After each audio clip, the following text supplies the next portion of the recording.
نحمده ونستعينه ونستغفره ونعوذ بالله من شرور أنفسنا ومن سيئات أعمالنا من يهده الله فلا مضل له ومن يضلل فلا هادي له أشهد أن لا إله إلا الله وحده لا شريك له وأشهد أن محمدا عبده ورسوله يا أيها الذين آمنوا اتقوا الله حق تقاته ولا تموتن إلا وأنتم مسلمون يا أيها الناس اتقوا ربكم الذي خلقكم من نفس واحدة وخلق منها زوجها وبث منهما رجالا كثيرا ونساء واتقوا الله الذي تساءلون به والأرحام إن الله كان عليكم رقيبا يا أيها الذين آمنوا اتقوا الله وقولوا قولا سديدا يصلح لكم أعمالكم ويغفر لكم ذنوبكم ومن يطع الله ورسوله فقد فاز فوزا عظيما أما بعد فإن أصدق الحديث كتاب الله وخير الهدى هدى محمد صلى الله عليه وآله وسلم وشر الأمور محدثاتها وكل محدثة بدعة وكل بدعة ضلالة وكل ضلالة في النار. Kaum muslimin dan kaum muslimat rahimani wa rahimakumullah.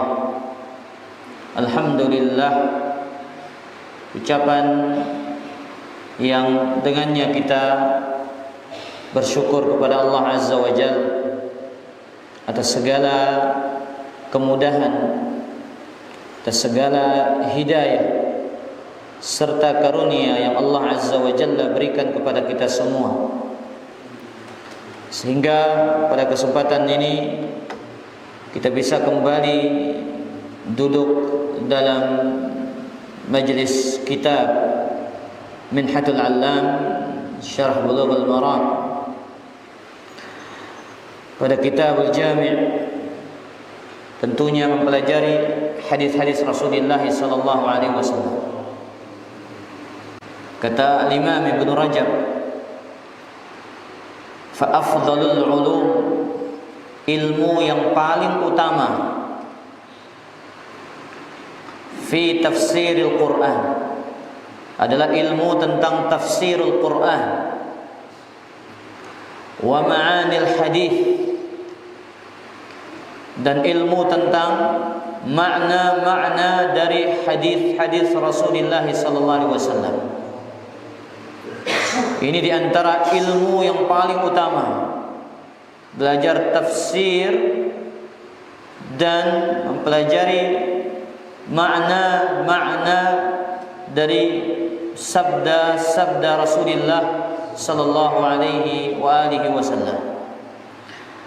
Kaum muslimin dan kaum muslimat rahimani rahimakumullah, kita sampai kepada bab ma jaa fi tahrimi uquqil ummahat, bab yang berkaitan dengan diharamkannya durhaka kepada orang tua. Wa 'anil Mughirah ibn Syu'bah an Rasulillah sallallahu alaihi wasallam qala, dari Mughirah ibn Syu'bah dari Nabi sallallahu alaihi wasallam, beliau bersabda, innallaha harrama 'alaikum uquqal ummahat, sesungguhnya Allah Azza wa Jalla mengharamkan atas kalian durhaka kepada ibu, pada orang tua. Wa wa'dal banat, dan mengharamkan mengubur anak wanita dalam keadaan hidup. Wa man'an wahat, pelit dan tamak. Wa kariha lakum qila wa qal, Allah membenci berkata, berucap yang tidak ada faidahnya. Wa kathratas su'al, banyak meminta, banyak bertanya. Wa idha'atal mal, dan Allah membenci menyia-nyiakan harta. Muttafaqun alaih. Hadis ini riwayat Imam Al-Bukhari dan Imam Muslim. Perawi hadis ini, para jamaah yang dimuliakan oleh Allah, bernama Al-Mughirah ibn Syu'bah radhiyallahu taala anhu. Beliau di antara kibar sahabat, sahabat-sahabat yang senior, di antara sahabat-sahabat yang senior, yang dikenal dengan ulis syaja'ah wal makidah, yang sangat pemberani dan memiliki kecerdasan yang luar biasa. Al-Imam Az-Zahabi menyebutkan di dalam kitabnya Sirah A'lamin Nubala tentang sahabat Al-Mughirah ibn Syu'bah. Kana rajulan tiwalan mahiban. Beliau seorang sahabat yang postur badannya sangat tinggi. Berbahasa antar ranjok. Orang Imal mengatakan ranjok, rincu, posturnya tinggi, sangat dihargai dan ditakuti. Disebutkan oleh Aisyah radhiyallahu taala anha, terjadi gerhana di zaman Nabi SAW. Kasyafat asy-syamsu ala ahdi Rasulillah sallallahu alaihi wasallam. Terjadi gerhana matahari di zaman Nabi SAW. Maka Mughirah ibn Syu'bah ini berusaha melihatnya. Dia berdiri melihat gerhana itu. Fazahabat ainuhu, maka satu matanya langsung menjadi buta. Ini sahabat Mughirah ibn Syu'bah. Bahkan disebutkan juga, ya, Al-Mughirah ibn Syu'bah ini khotal iman, dahiyah, kana duhatun nas, di antara sahabat yang punya kecerdasan.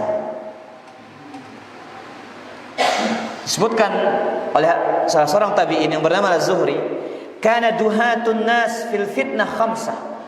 Orang yang paling cerdas di zaman fitnah itu dari kalangan sahabat itu ada 5. Min Quraisy, Amr ibn al-As, Muawiyah. Kemudian dari Al-Ansar, Qais bin Sa'ad. Kemudian dari Thaqif, Al-Mughirah ibn Syu'bah. Dari kalangan Al-Muhajirin, Abdullah ibn Badil. Ya, kemudian Zaid bin Aslam dan yang lainnya. Nah, ini disebutkan. Dan beliau ini terkenal dengan apa? Sering sekali menikah. Disebutkan oleh Imam Al-Albani dalam kitabnya Silsilatul Ahadits Shahihah, riwayat Al-Imam Al-Baihaqi, Al-Mughirah bin Syu'bah ini, ya, beliau mengatakan, tazawwajtu sab'ina aw bid'an wa sab'ina imra'atan. Saya menikahi 70 wanita lebih. Kaget itu. Kerang demerari. Iya, sering sekali menikah. Sahabat Mughirah bin Syu'bah ini menikahi wanita 70 lebih.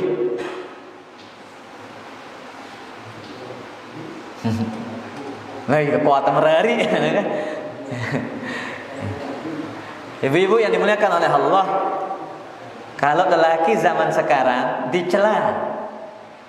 Kenapa? Kuat merari ini aja.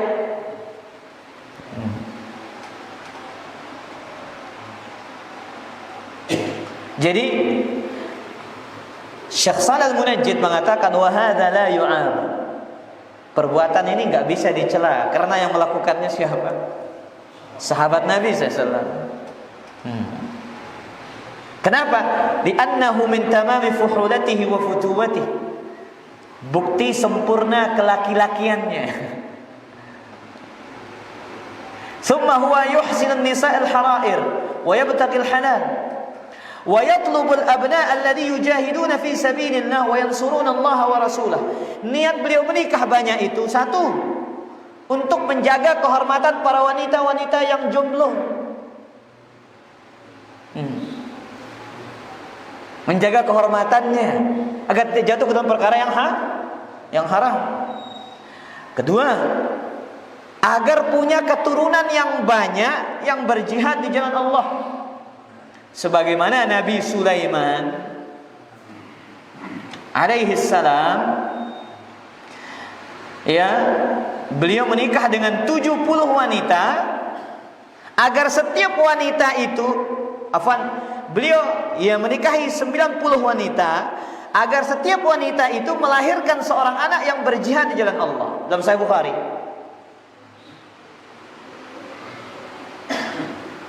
90 wanita dia yang dikelilingi oleh Nabi Sulaiman agar punya anak yang berjihad di jalan Allah. Nah, ini sedikit biografi sahabat Mughirah ibn Syu'bah.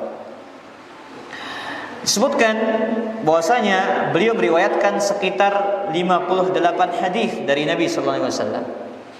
Sekat balu riwayatna Mughirah ibn Syu'bah dari siapa? Rasulullah sallallahu alaihi wasallam. Baik, kita masuk kepada pembahasan kita. Faidah dari hadis ini, al-haditsu dalilun ala tahrimi uquqil ummahat. Hadis ini merupakan dalil haramnya durhaka kepada ibu secara khusus dan kedua orang tua secara umum. Para ulama menyebutkan kata uquq diambil dari kata al-syaqqu wal qat'u. Kata uquq ini asal maknanya adalah asyaqqu wal qat'u, membelah dan memutuskan. Ya, membelah dan memutuskan. Makanya ketika salah seorang tabi'in yang mulia, Hasan al-Basri, ketika ditanya tentang berbakti kepada kedua orang tua, apa kata beliau? Al-birru, berbakti kepada kedua orang tua, an tabzula lahuma ma malakt, engkau memberikan segala apa yang engkau miliki. Ini nama berbakti. Seorang anak memberikan segala apa yang ia miliki kepada orang tuanya. Wa an tuti'ahuma fima amaraka bih ma lam ya'muraka bi ma'siyatillah. Engkau taat kepada keduanya dalam apa yang mereka perintahkan selama mereka tidak memerintahkan kepada maksiat kepada Allah. Wal uquq, dan durhaka, kata beliau rahimahullah, antahjurahuma, engkau meninggalkan keduanya. Wa tahrimahuma, engkau memutuskan hubungan dan kebaikan dari mereka berdua. Ini disebut apa? Uquq, durhaka. Maka Nabi SAW dalam hadis ini menjelaskan haramnya durhaka kepada kedua orang tua, bahkan termasuk dosa besar. Nabi menyebutkan durhaka kepada kedua orang tua nomor 2 setelah berbuat syirik kepada Allah. Kata Nabi sallallahu alaihi wasallam dalam hadis muttafaqun alaih, ana unabbiukum bi akbaril kabairi thalathan. Maukah aku kabarkan kepadamu dosa besar yang paling besar? Diulang sebanyak 3 kali. Maukah aku kabarkan kepadamu dosa besar paling besar? Kemudian Nabi mengatakan al-isyraku billah, berbuat syirik kepada Allah. Yang kedua, wa uquq al-walidain, durhaka kepada kedua orang tua. Lihat, para jamaah yang dimuliakan oleh Allah, Allah menggandengkan antara dosa syirik dengan durhaka, tidak berbakti kepada kedua orang tua, menunjukkan bagaimana besarnya dosa orang-orang yang durhaka kepada kedua orang tua mereka. Maka pantas ikhwatal iman, azzani Allah wa iyyakum, Nabi sallallahu alaihi wa alihi wasallam mewajibkan, memerintahkan kita berbakti kepada orang tua kita. Dan Nabi sallallahu alaihi wasallam mendoakan orang-orang yang tidak mau berbakti kepada orang tuanya. Nabi yang mendoakan secara langsung. Sebagaimana dalam satu hadis yang sahih, apa kata Nabi sallallahu alaihi wasallam? Syaqiya 'abdun, sengsara seorang hamba, adraka walidayhi au ahaduhuma, ia berjumpa dengan kedua orang tuanya atau salah satu di antara mereka, falam yudkhilahul jannah, akan tetapi kedua orang tuanya tidak menjadikan ia masuk ke dalam surga. Wa ragima anfu man adraka abawayhi wa lam yudkhilahul jannah, celaka orang yang berjumpa dengan kedua orang tuanya yang masih hidup, namun dengan sebab itu ia tidak masuk ke dalam surga Allah Subhanahu wa taala. Para jamaah yang dimuliakan oleh Allah, tidak ada ceritanya seorang tua ingin anaknya durhaka. Tidak ada cerita. Semua kita ingin anak kita berbakti. Namun ada sebab yang menjadikan anak itu durhaka. Sebagaimana yang sudah saya sampaikan, kisah Umar bin Khattab didatangi oleh seorang lelaki, seorang ayah yang mengeluhkan anaknya durhaka. Ya, Umar radhiyallahu anhu terdatangin si dengan toa. Kumbena ieu babada anaknya durhaka.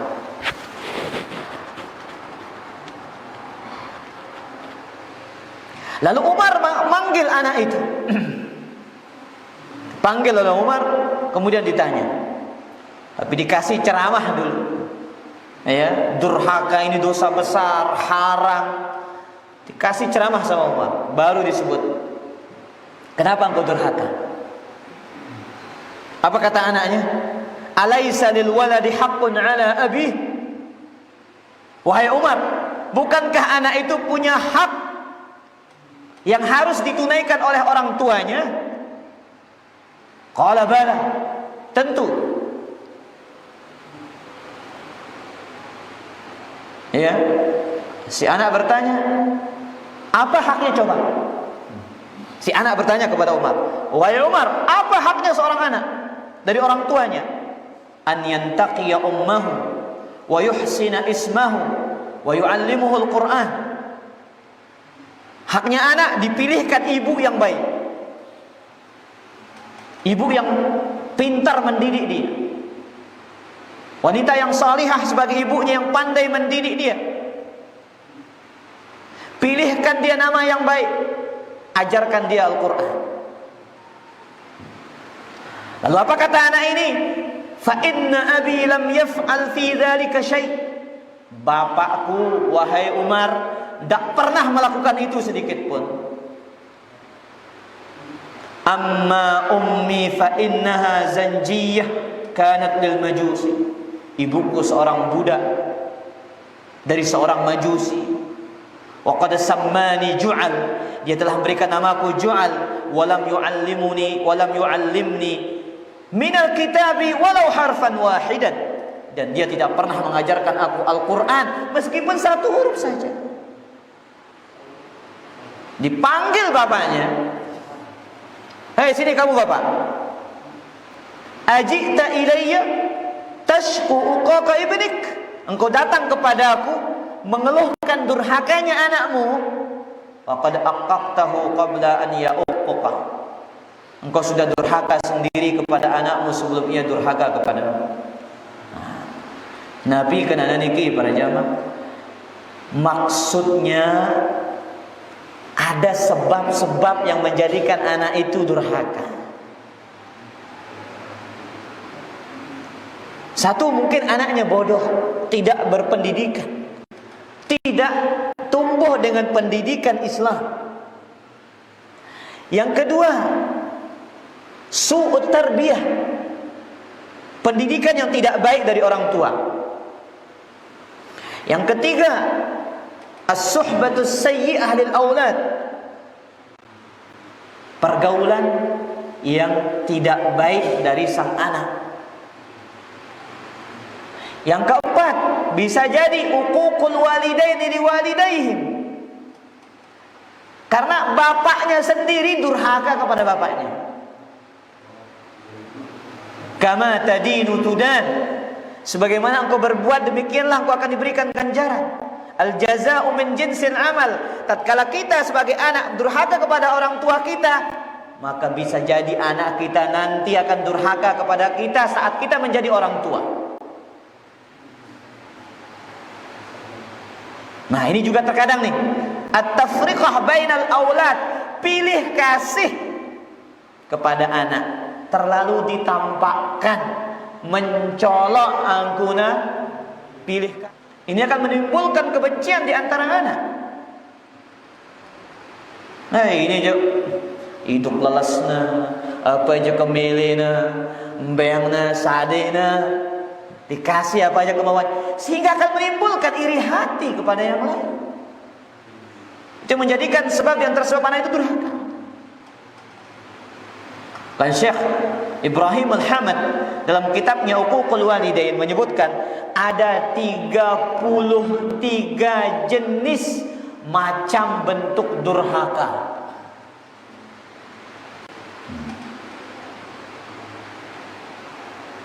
Apa sih paling ringan para jamaah? Apa durhaka paling ringan? Ucapan pecah, suruh dah. Ya, disuruh sama orang tuanya. Aduh, yaku. Ini durhaka. Ini disebutkan oleh Ibnu Katsir rahimahullahu taala. Ya, ketika mentafsirkan ayat surat Al-Isra, fala taqul lahumā uff wa la tanharhumā, jangan kau mengatakan uff. Adna maratibil idza, tingkatan paling kecil yang menyakiti orang tua. Baik. Kemudian kata Syekh, wali uquqil walidaini madhahirun katsirah yajma'uha ma taqaddama min qawlin aw fi'lin fihi idrarun bihima aw aziyatun lahumā. Durhaka kepada orang tua memiliki gambaran yang banyak, yang dikumpulkan dari setiap ucapan yang tidak baik, perbuatan yang tidak baik bagi kedua orang tua, yang menyakiti mereka atau menjadikan mereka menangis atau menjadikan mereka bersedih. Ini semua adalah termasuk durhaka kepada kedua orang tua. Makanya ya, dalam sebuah athar dari Abdullah bin Abbas radhiyallahu anhuma. Jadi meskipun orang tua kita menzalimi kita, orang tua kita menzalimi kita, kita tetap punya kewajiban berbakti. Kenapa? Setiap anak yang berbakti akan dibukakan pintu surga. Dua orang tuanya masih hidup, dua pintu surga akan terbuka bagi dia. Dua lawang surga akan berbuka.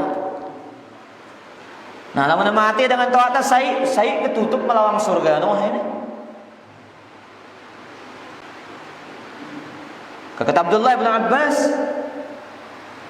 "Ma min muslimin," tidaklah seorang muslim, "lahu walidani muslimani," dia memiliki kedua orang tua yang muslim, "yusbihu ilaihima muhsinan," ia berbuat baik kepada kedua orang tuanya, "illa fatahallahu lahu babaini minal jannah," melainkan Allah akan bukakan bagi dia dua pintu surga.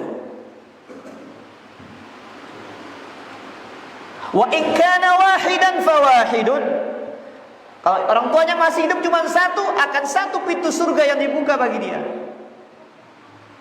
Wa in aghdaba ahadahuma, jikalau ia menjadikan salah satu di antara keduanya marah, lam yardallahu anhu hatta yarda anhu, Allah tidak akan ridho kepada dia sampai orang tuanya ridho kepada dia.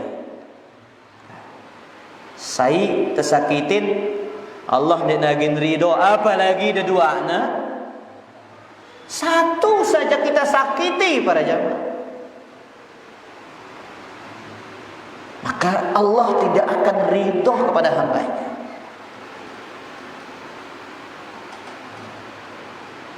Qila, ditanyakan, wa in zalamah, wa Abdullah bin Abbas, meskipun kedua orang tuanya menzaliminya, qala wa in zalamah, ya, meskipun kedua orang tuanya menzaliminya.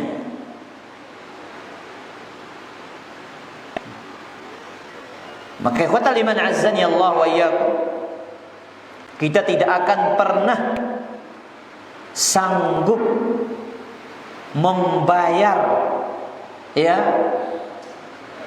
kebaikan dan jasa kedua orang tua kita. Tidak akan pernah. Kapan kita sanggup? Kecuali kita mendapati orang tua kita menjadi seorang budak, sebagaimana dalam hadis Abu Daud. Hanya ini yang akan menjadikan kita telah mampu membalas jasa mereka. DT jadi budak lagu nangkanya nagin mungkin. Sebagaimana kisah ya salah seorang yang datang dari negeri Irak, yang berhaji menggendong ibunya.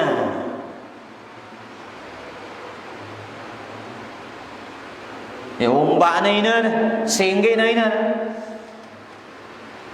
Kemudian dia bertanya kepada Abdullah bin Umar, "Ara'aitani qad jazaituha?" Wahai Ibnu Umar, kira-kira wahke tiang niki balas jasa inantiang, apakah saya sudah dikatakan membalas jasa ibu saya? Wala zafratun min zafaratiha, satu tarikan napas ketika dia melahirkan dirimu itu belum kau bisa membalas jasanya. Satu tarikan napas saja kita belum sanggup ya membalas kebaikan orang tua kita. Kita lihat ketika Abdullah bin Abbas didatangi oleh seorang lelaki. Seorang lelaki ini ya, dia bunuh wanita yang menolak cintanya.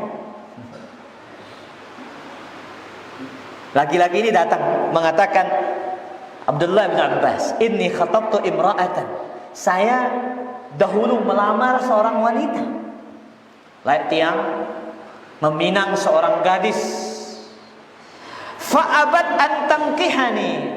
Lagu ia ada kulu meraharikan jaku. Ya ada mele. Dia tidak mau menikah dengan saya. Wa khatabaha ghairi fa ahabbat an tankihahu. Datang laki-laki yang lain, diterimalah lamarannya, kemudian ia menikah. Faghirtu 'alaiha faqataltuha. Lah, mara bahasa anta, bangkal dadangku. Aku je datang tolakna. Nenek jak terima dah. Bahirna ngombe. Saya bunuh dia. Fahalli min taubatin. Kira-kira ada enggak taubat bagi saya? Ini pertanyaan laki-laki ini. Ya karena saking besarnya dosa membunuh. Wa man qatala mu'minan muta'ammidan fajazaohu jahannam khalidan fiha. Barang siapa yang membunuh seorang mukmin dengan sengaja, maka dia akan masuk ke dalam neraka jahanam dan kekal di dalamnya. Itu bahasa Al-Quran. Saking kerasnya dosa membunuh. Makanya Al-Imam Az-Zahabi menyebutkan dosa membunuh itu nomor 2 dalam, tidak salah, nomor 2 dalam kitabnya Al-Kabair. Makanya laki-laki bertanya, wah Abdullah bin Abbas lah, tanya mati dengan ini. Arak kira-kira tobat tiba ita ini. Qala, Abdullah bin Abbas menjawab, ummuka hayyatun. Apakah ibu masih hidup? Masih hidup inampe? Qala la. Mati. Sudah meninggal dunia katanya. Tubi ila Allah, taubat kepada Allah, wa taqarrab ilaihi mastata'. Lakukan ibadah semampumu. Seseorang bertanya kepada Abdullah bin Abbas ketika laki-laki ini pulang, wahai Abdullah bin Abbas, lima sa'altahu an hayati ummihi. Kenapa engkau bertanya tentang apakah ibunya masih hidup? Apa jawabannya? Fa inni la a'lamu amalan aqraba ila Allah min birril walidah. Sesungguhnya aku tidak mengetahui amalan yang paling mendekatkan kepada Allah daripada berbakti kepada seorang ibu.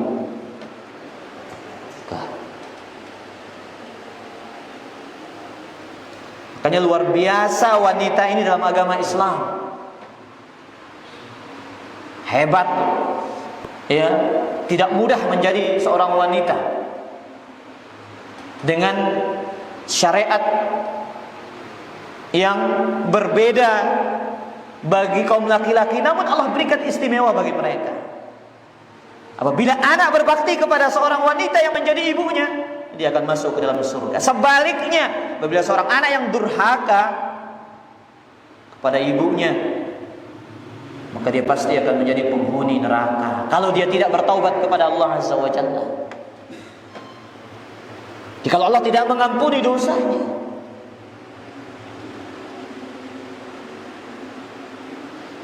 Baik. Kemudian Nabi sallallahu alaihi wasallam juga mengancam orang-orang yang durhaka kepada orang tua mereka.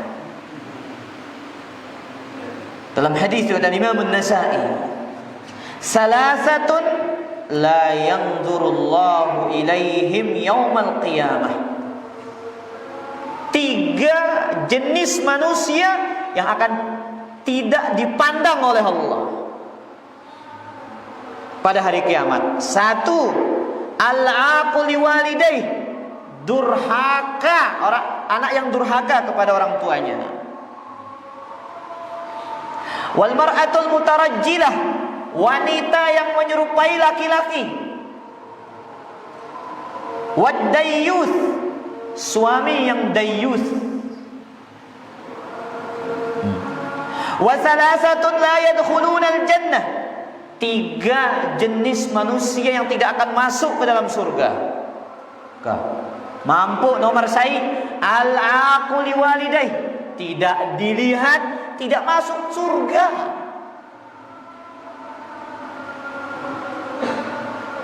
Anak yang durhaka kepada orang tuanya. Wal mudmin 'alal khamr, pecandu minuman keras.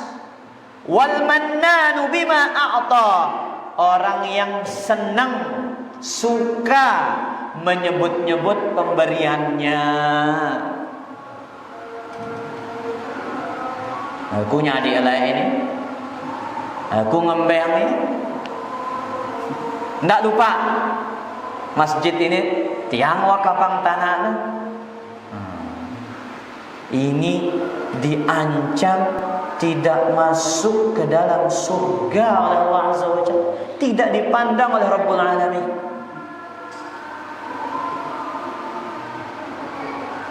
Maka perhatikan para jamaah yang dimuliakan oleh Allah, jangan sampai kita menjadi anak yang durhaka. Ada orang yang durhaka namun dia tidak sadar. Dia kelahi sama temannya, ya. Terus dia umpat orang tuanya. Akhirnya orang yang diumpat orang tuanya mengumpat balik orang tuanya. Ini juga termasuk jenis durhaka. Iya.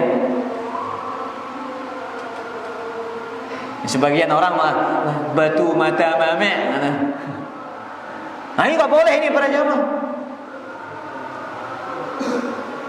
Abdullah bin Amr bin As mengatakan, ya, Nabi SAW bersabda, inna min akbaril kabair, di antara dosa besar paling besar, an yal'ana ar-rajul walidayh, seorang anak melaknat orang tuanya. Bagaimana maksudnya anak melaknat orang tuanya? Qila ya Rasulullah, kaifa ar-rajul yal'anu ar-rajul walidayh? Bagaimana rupanya bentuknya anak itu melaknat orang tuanya? Qala yasubbur rajul abar rajul, dia mencela orang tua orang lain.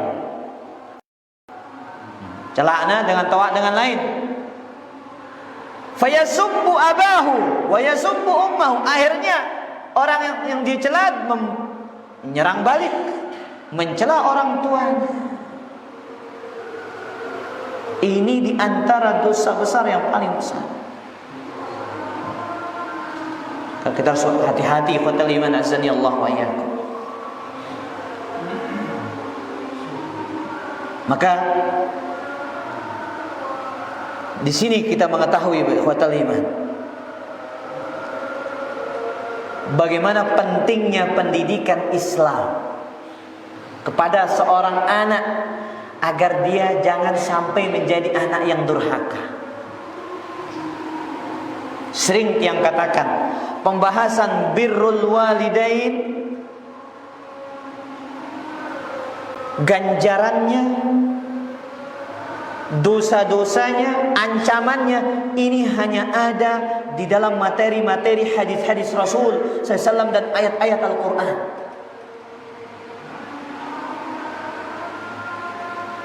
Maka dari kecil kita tanamkan kepada anak-anak kita ini. Ketika dia mulai suka mengangkat suara, tegur. Tidak boleh mengangkat suara, nak. Saya ini adalah orang tuamu, bapakmu. Kewajibanmu berbakti kepada orang tuamu, ibu dan bapak. Ketika kita seorang ayah melihat anak kita melawan ibunya, segera kasih pendidikan yang baik. Larang dia, agar jangan dia tumbuh dengan kebiasaan itu. Disebutkan sebuah kisah para jamaah. Seorang anak yang durhaka kepada orang tuanya. Di salah satu negeri, anak muda yang senangnya berfoya-foya. Ketika ia pulang ke rumah, dia menyuruh ibunya memasak masakan. dengan nada seolah-olah ibunya adalah pembantunya. Ya. Jadi kita sebagai anak kalau merintah orang, nak, kelayang tu si main no. Ya kelak pris kanyang ke kelaang kita. Nah, bukan begitu caranya. Seolah-olah ibu kita jadi pembantu kita ini. Tidak boleh. Laki-laki ini diperintahkan ibu sebagai seolah-olah ibunya adalah budaknya. Dihidangkanlah makanan itu dengan penuh keredaan dan kerelaan jiwa dia menghidangkan. Silahkan kau makan wahai anakku. Dicicipi makanan itu, ya. Kemudian dia tidak suka dengan rasanya, dia banting piring itu. Kemudian keluarlah ucapan yang mengatakan, sungguh aku tidak pernah diuji dengan ibu seperti dirimu.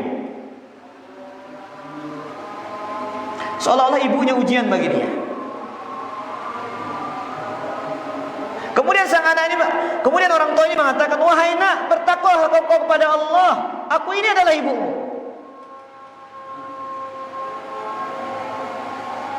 Takutlah kau akan siksa Allah. Aku ini ibumu. Dia tidak pernah mendoakan kejelekan.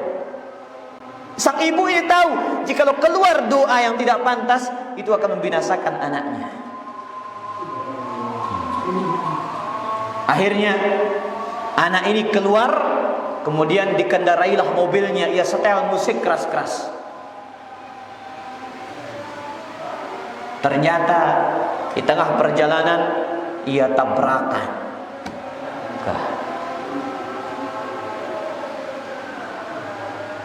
Lihat para jamaah, Allah siksa dia.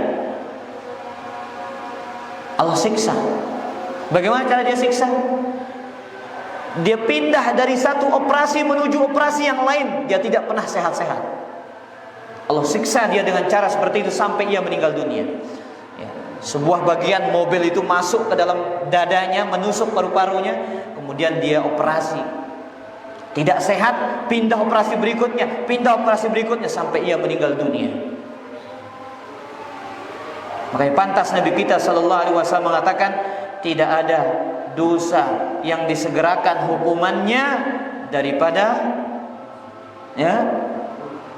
kezaliman dan durhaka kepada kedua orang tua. Nasallallahu alaihi wal afiyah. Tapi para jamaah yang dimuliakan oleh Allah, silakan azan dulu baru kita lanjutkan.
حي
Alhamdulillah, wassalatu wassalamu ala rasulillah, wa la hawla wa la quwata illa billah. Di sini ada pertanyaan, Ustadz, sampai mana batasan seorang lelaki untuk berbakti kepada kedua orang tua masalah ekonomi, sedangkan laki-laki ini sudah memiliki istri dan anak?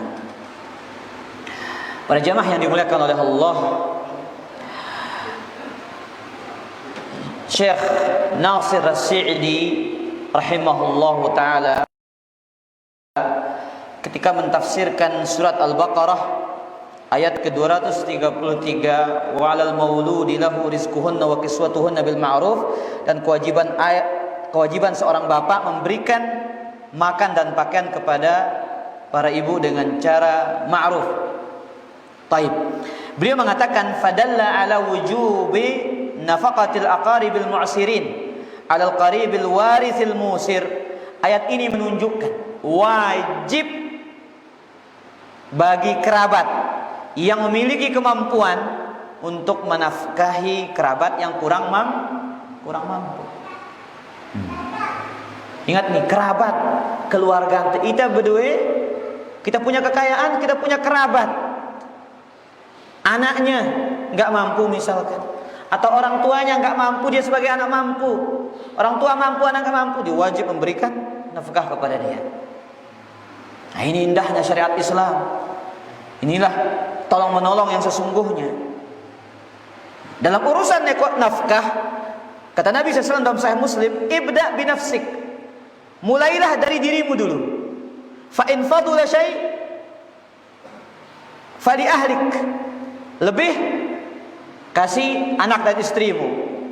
Fa in fadula an ahlika syai' fali dhi qarabatik, sudah lebih dari kecukupan anak dan istrimu, karib kerabatmu. Kalau memang kita mampu, kenapa tidak? Jangan anggap memberikan nafkah kepada orang tua di saat kita mampu itu adalah beban. Bukan, itu adalah kewajiban. Ya Allah yang mengatakan demikian. Dan dijelaskan oleh Syekh Nasir As-Sa'di rahimahullahu ta'ala. Kalau tidak mampu, ya sudah, kaidah umum berlaku, fattaqullah mastata'tum, bertakwalah kepada Allah semampu kalian. Wallahu ta'ala ala wa ala. Ada pertanyaan lain?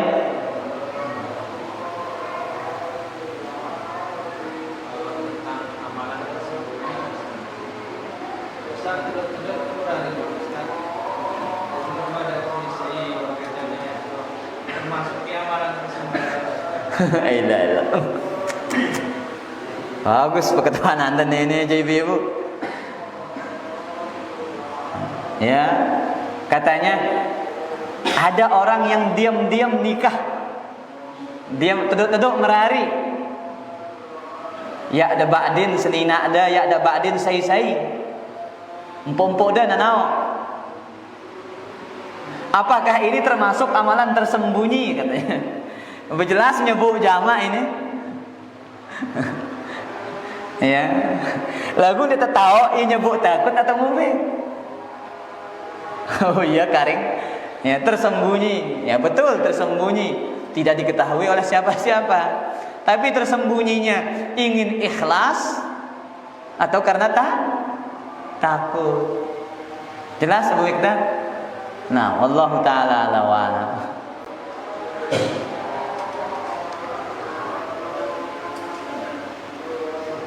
Ada pertanyaan yang lain? Kah, monggo Bu Mikdad.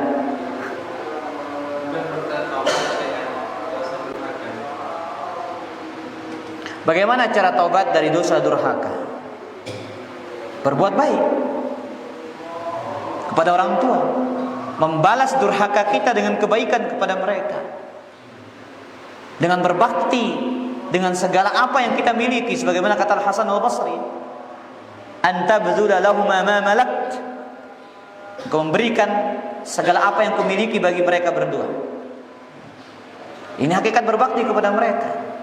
Makanya lihat Abdullah bin Abbas tadi, ya, perintahkan dia pertama taubat kepada Allah, antara dia dengan Allah. Kemudian, ya, ibu masih hidup, agar bagaimana dia berbakti kepada ibunya.